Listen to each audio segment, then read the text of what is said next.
the invitation arrived on my birthday. As expected, no one remembered, not even my daughter Paisley, though I knew she'd feel awful once she realised. I stared at the thick cream-coloured envelope with its gold embossing, my fingers tracing the raised letters that announced my parents' 50th wedding anniversary celebration. How fitting that it should arrive today, on my 48th birthday, when the house was silent except for the soft purring of my cat on the windowsill. My name is Gabriella, and for 30 years I have watched my family celebrate everything, except me. Mum? Paisley's voice startled me as she burst through the front door. Oh my God, Mum, I'm so sorry. I just remembered what day it is. She dropped her bag and rushed to hug me, her long dark hair tickling my cheek. I was so caught up with finals that I completely... It's okay, sweetheart, I said, though we both knew it wasn't. You're here now. She pulled back, her gaze landing on the envelope in my hands. Is that your grandparents' anniversary invitation? Yes, I forced a smile. The big 50. Are they serious, sending it on your birthday? Paisley snatched the envelope from me, her expression darkening as she read. They want you to give a speech again after forgetting your birthday for, what, the 30th year in a row? 28th, I corrected, trying to sound amused, though my voice cracked. The phone rang, making us both jump. My mother's name flashed on the screen. Prudence calling about the anniversary? Paisley guessed, her tone sharp. I nodded, letting it ring. Remember last year? Paisley sat beside me. When Uncle Trey's wife, Vanessa, suggested they sing happy birthday to you during the toast, and your grandmother shut it down because it would detract from the celebration, I finished. How could I forget? The phone stopped ringing, only to start again immediately. This time it was my sister Marlo, likely coordinating with Mother from her stylish apartment in London. You know what? Paisley grabbed my hand. Let's go out. Let them wait. Before I could answer, my phone buzzed with a text from Trey. Mom's trying to reach you. Important anniversary planning meeting tonight. Don't be difficult. I showed Paisley the message, and she rolled her eyes. Don't be difficult. That's rich coming from the brother who forgot to invite you to his own wedding rehearsal dinner. He didn't forget, I said dryly. He assumed I wouldn't want to come because I was too busy writing my little stories. The phone rang again. My father, Roy, now. 3 calls in 5 minutes. It must be an anniversary emergency. Ignore them, Paisley urged. Let's celebrate you for once. I looked at the invitation again, at the elaborate request for me to deliver the anniversary toast, a tradition I had upheld for 15 years. Year after year, I stood before our extended family and friends, weaving poetic tales of my parents' enduring love while swallowing the bitter truth of my own invisibility. Another text came through, this time from Vanessa. Your mother's getting upset. Please call her back. You know how she gets about these things. Oh, I know how she gets, I murmured, more to myself than to Paisley. She gets exactly what she wants, while I get... I gestured to the empty house, the forgotten birthday, the demanding invitation. Paisley squeezed my hand. Mum, you don't have to do this anymore. Something shifted inside me then, like a key turning in a long rusted lock. I looked at my daughter, really looked at her, and saw the fierce protectiveness in her eyes, the understanding that ran deeper than mere obligation. You're right, I said slowly, a plan forming in my mind. Maybe I don't. What are you thinking? I picked up the invitation, running my thumb across my mother's perfectly scripted demands. I'm thinking it's time for a different kind of story. My phone lit up again. Another text from Trey. Meeting starts at 7. Don't make Mom wait. I turned to Paisley, feeling lighter than I had in years. How about that birthday dinner? She grinned. Really? Really? And afterward, I glanced at my laptop. where my nearly finished memoir sat waiting. I think I finally know how to end my book. As we grabbed our coats, the phone rang one final time. I let it go to voicemail, my mother's clipped tones filling the silence. Gabriella, darling, we simply must discuss the anniversary arrangements. Do call back immediately. You know how important this is to the family. Paisley and I exchanged a look as we stepped out the door. For once, I didn't feel guilty letting the call go unanswered. After all, they had no trouble ignoring me for 28 years. Maybe it was time they learned how it felt. The moment Marlo walked in, I knew exactly why she was there. Tantrum? I kept typing, not bothering to look up. Vanessa told me about your plans to skip the anniversary. She perched herself on the edge of my desk, her expression unreadable. And apparently you're writing some sort of exposé. It's called a memoir, Marlo. You know, like the other 3 I've published, the ones about other people's families. She picked up a framed photo of Paisley from my desk. Not ours. I stopped typing. Put that down. She set the photo back with exaggerated care. Mother's beside herself. She's had to reschedule the entire seating arrangement. How tragic. Don't be petty, Gabriella. It doesn't suit you. Marlo leaned forward, lowering her voice. What do you want? More attention? A special mention in the toast? We can arrange something. My laptop pinged with an incoming email. I opened it, reading aloud. Dear Miss Hicks, we are thrilled to express our interest in your memoir, The Art of Invisibility. Your powerful exploration of family dynamics and emotional neglect resonates deeply. Marlo's face tightened. You've already submitted it. 2 weeks ago. I closed the laptop. Publication date is set for next month. The anniversary is next month. Is it? I must have forgotten. Marlo stood up, her composure cracking. You know what your problem is? You're too sensitive. Always have been. Remember when you cried because I got a car for my 16th birthday and you got a journal? The journal was 3 months late and it was a re-gift from Mother's book club. See? Sensitive. She waved her hand dismissively. Some people just aren't meant to be the center of attention, Gabriella. You should accept that. The front door opened again and Paisley's voice called out, Mom, I brought lunch. Marlo's eyes narrowed. Ah, your co-conspirator arrives.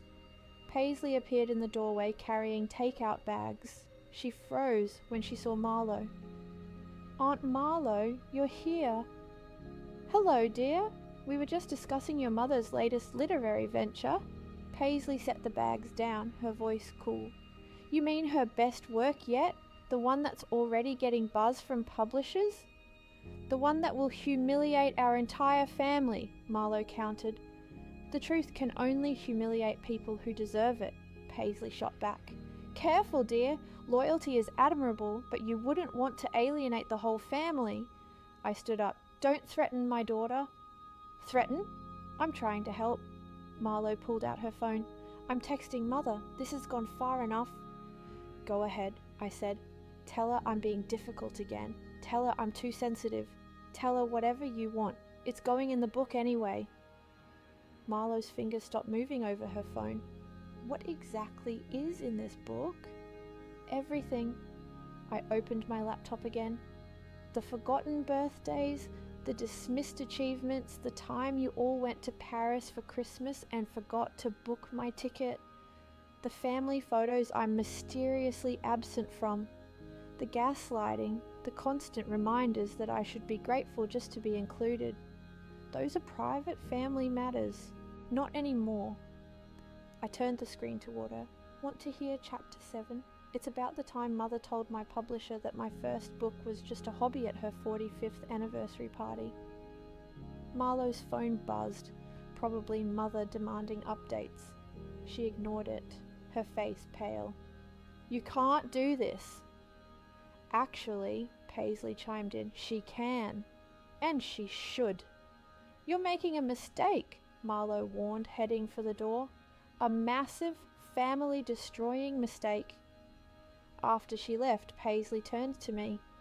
You okay? I nodded, returning to my manuscript. Just finishing the epilogue. What are you writing? I read aloud as I typed. Sometimes the greatest act of self-love is simply making yourself visible. Sometimes the hardest truth to tell is your own, and sometimes the only way to be heard is to stop speaking altogether. Paisley squeezed my shoulder. Perfect. My phone lit up with messages. Mother, Marlowe says you're being unreasonable. Father, don't upset your mother. Trey, whatever you're planning, don't. I turned off my phone and looked at Paisley. Ready to help me write that dedication page? She grinned. To the family that taught me the importance of being seen by showing me what it feels like to be invisible. Perfect, I said, and started typing. Mother's phone chimed. She glanced at it, her face paling. Your father just got a call from the country club. They want to postpone our anniversary reception until this family matter is resolved. Postpone? I couldn't help smiling. But it's tradition, Mother. You can't break tradition. You're enjoying this? She accused. You want to hurt us. No, Mother. I want you to feel what I felt. Every forgotten birthday, every dismissed achievement, every time you made me give speeches celebrating your love while ignoring mine. I want you to understand. By humiliating us publicly, by telling the truth publicly. Her phone chimed again. Marlowe's flight is delayed. She says the London papers want to run excerpts from your book. International coverage, Paisley whistled. Impressive, Mom. Mother sank back onto the couch. What do you want me to say? That we were terrible parents? That we failed you? I want you to say you see me. Really see me. I see you now, she whispered. I see what you're capable of. That's not what I meant. She stood up again, gathering her purse. Well, you've certainly made your point. I hope this book brings you whatever closure you're looking for, but don't expect to be welcomed back after this. Back where, Mother? I was never really there to begin with. At the door she paused. You know, I always thought your sensitivity was your greatest weakness. Now I see it's your most dangerous weapon. After she left, Paisley hugged me. You okay? My phone buzzed with a text from Sarah. Good Morning America wants you tomorrow. You ready to tell your story to the world? I looked at Paisley, then at the text. You know what? I think I finally am. Good, Paisley smiled, because Grandma's right about one thing. Your sensitivity isn't a weakness, it's your superpower. I picked up my phone to reply to Sarah, feeling lighter than I had in years. It was time for the invisible daughter to finally be seen, and this time, everyone would be watching.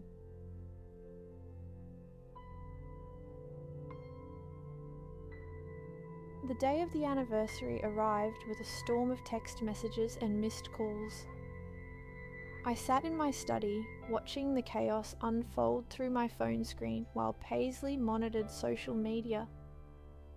Your Good Morning America interview has over 1 million views, she announced, and The Art of Invisibility is trending. My phone buzzed again. Marlowe. The caterers are threatening to cancel.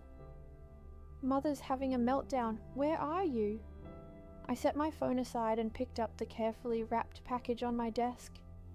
Inside was a single copy of my memoir, bound in elegant black leather with gold lettering. Ready? Paisley asked, watching me run my fingers over the cover. Almost. I opened the book to the dedication page and added one final handwritten note. The doorbell rang. We both knew who it would be. I'll get it, Paisley said, but I stopped her. No, let me. Marlowe stood on my doorstep, mascara smeared and hair dishevelled, a sight I'd never seen before. You have to come with me right now. Hello to you too. This isn't funny, Gabriella. The governor's wife just cancelled. The local news is parked outside our parents' house. Father's locked himself in his study, and Mother...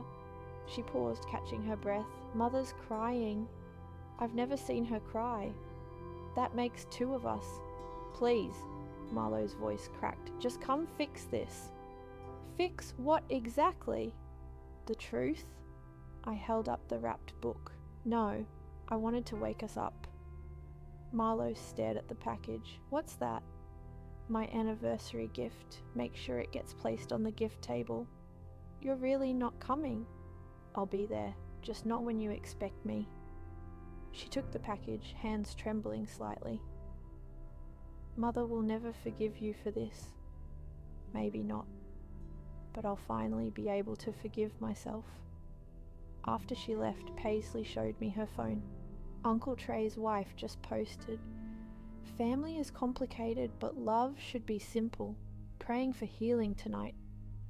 Vanessa always did love her platitudes, I said, checking my watch. Time to get ready. Paisley nodded. Operation Crash the Party is a go. 2 hours later, we pulled up to my parents' house. Cars lined the street and I could see the party in full swing through the large windows. Classical music drifted out into the evening air. Look! Paisley pointed to the news van, trying to be inconspicuous at the corner. You're making quite a splash. We slipped in through the side entrance, my old teenage sneaking route. The house was packed with familiar faces, all trying to act normal while clearly burning with curiosity. There's your book, Paisley whispered, nodding toward the gift table where my black wrapped package sat prominently displayed. I checked my phone.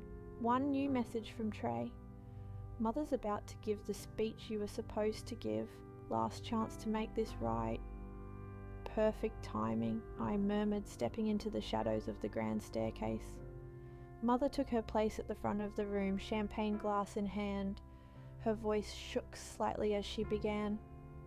For 50 years, our family has stood as a testament to love, loyalty, and tradition. I moved through the crowd, which parted silently as they recognized me. Mother's voice faltered as she saw me approach. Gabriella, she whispered, gripping her glass tighter. You came? I reached for my package on the gift table. I wouldn't miss it. After all, isn't that what family does? Shows up. The room went deadly quiet as I unwrapped the book, Mother's eyes fixed on the gold lettering, then on my face. Would you like to know what I wrote in the dedication? I asked, loud enough for everyone to hear. She shook her head slightly, but I opened the book anyway.